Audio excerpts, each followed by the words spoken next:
Today we're going to read The Pilgrims' First Thanksgiving by Jessica Gunderson, illustrated by Deb Lucke. The kids are going to give me different voices to read the pages with. Kemper, would you like to give me the first voice? Your voice. Oh, perfect. Like a happy voice or a mad voice? Shots rang out through the quiet autumn air. A Native American man named Massasoit stopped and listened. Massasoit was a Wampanoag leader. The gunshots worried him. Was trouble lurking nearby? Were the colonists in danger? Quickly, Massasoit and 90 men set off into the woods and headed towards the village of Plymouth. Okay, next voice. Okay, what voice? Mad voice. Another mad voice? Your voice, mad voice. The colonists of Plymouth. Mom, my Oh. mad voice. Arlo's mad voice. The colonists of Plymouth also heard the gunshots, but the sound made them smile. Oh, that doesn't sound like that. Oh, what do you sound like? It sounds like, I don't care. I don't care. The colonists of Plymouth also heard the gunshots, but the sound made them smile. Governor Branford had sent 4 men into the forest to shoot wild birds. The gunshots meant the hunting party had found dinner. It was early fall. 1621. The colonists were celebrating a good harvest. All right, Kemper. A turkey voice. I don't think anybody can understand. I might need to do a different voice. Wait, why don't Oh, I'll read some and then I'll gobble. Okay. Nearly 1 year earlier, in 1620, more than 100 colonists had arrived in America. Many were separatists, later called Pilgrims, who were seeking religious freedom. The first year in Plymouth had been difficult. For the first few months, the Pilgrims lived in fear of the Native Americans that they had seen. The food the Pilgrims had brought on their ship, which was called the Mayflower, had run out very quickly. Over the winter, nearly half of the Pilgrims had died of starvation and disease. All right, Arlo, next page. How would you like for me to read it?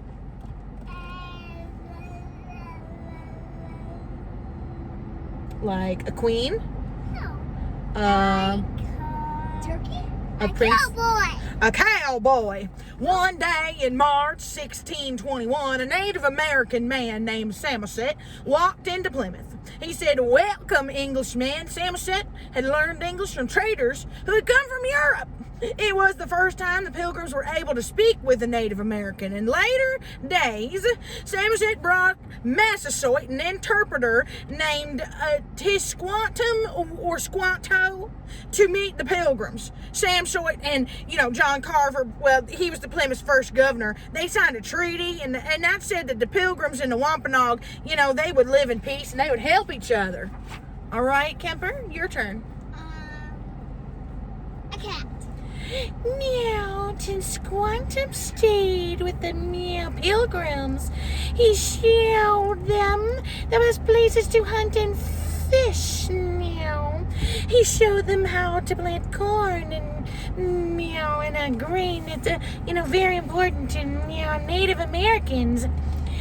He planted the corn seeds in a mound and buried the small fish with the seeds. This practice made the soil better for growing crops. Arlo, what would you like for me to read as? A mean cat. A mean cat. By autumn, the corn had grown tall. Other crops, such as squash and barley, were plentiful too. The Pilgrims caught large amounts of codfish and shellfish. Winter was coming, but the Pilgrims weren't afraid this year. They knew they had food enough to last. They decided to celebrate the good harvest with a feast. All right, Kemper, your turn. Like my voice. No, I already did a cat. Pick a different one. A water bottle. A water bottle? What does a water bottle sound like? I don't know. I don't think I can make that noise. purse. Pick like a person or something that I can actually imitate the sound of. Beethoven Smith. Da da da da! For 3 days, the Pilgrims and the Wampanoag celebrated. They did read in wild birds and shellfish and fish. Da da da da! They ate vegetables, pumpkins, corn cakes, and wild berries. Da da da da da da da! Okay, Arlo, you get to pick the next one. Me snake. The children spent much of their time helping prepare the meals. They stirred the pots of like a bubbling stew over open fires.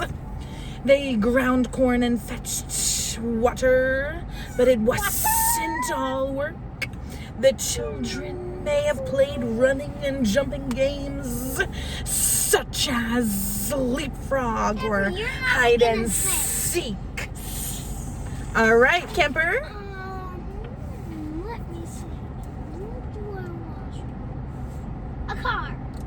The adults enjoyed themselves too. The Wampanoag may have shown the Pilgrims some of their traditional dances. The Pilgrim men showed off their marching and shooting skills. Many of the Pilgrims may have also spent time praying. And Arlo, would you like to pick this last page?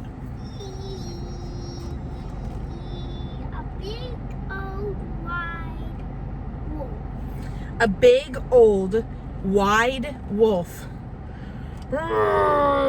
After 3 days, Massasoit and the other Wampanoag bid the Pilgrims a farewell. A nice wolf. Winter would soon creep in.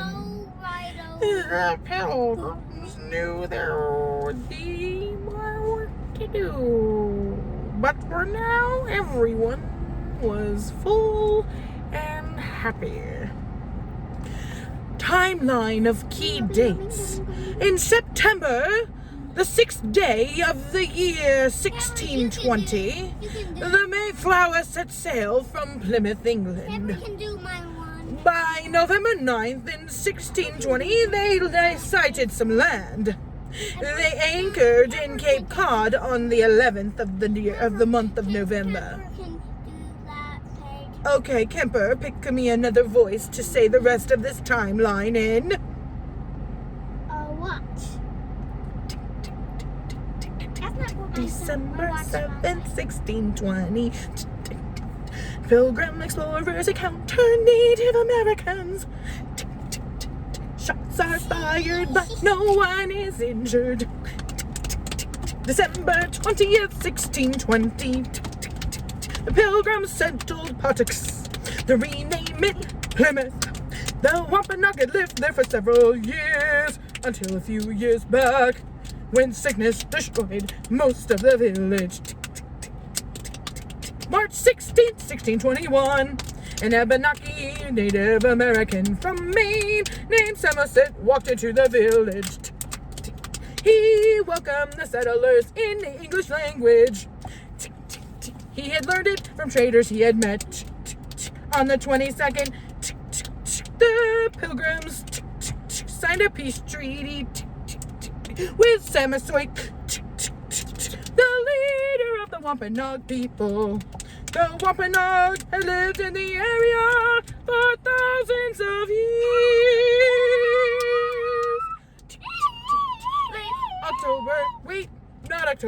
Late September, early October 1621. The Pilgrims and the Wampanoags gathered for a 3-day celebration in Plymouth.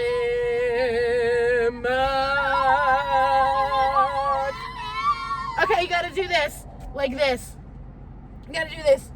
And that means we're done. Say bye. No, we're not done. We have to read it again. No, say bye.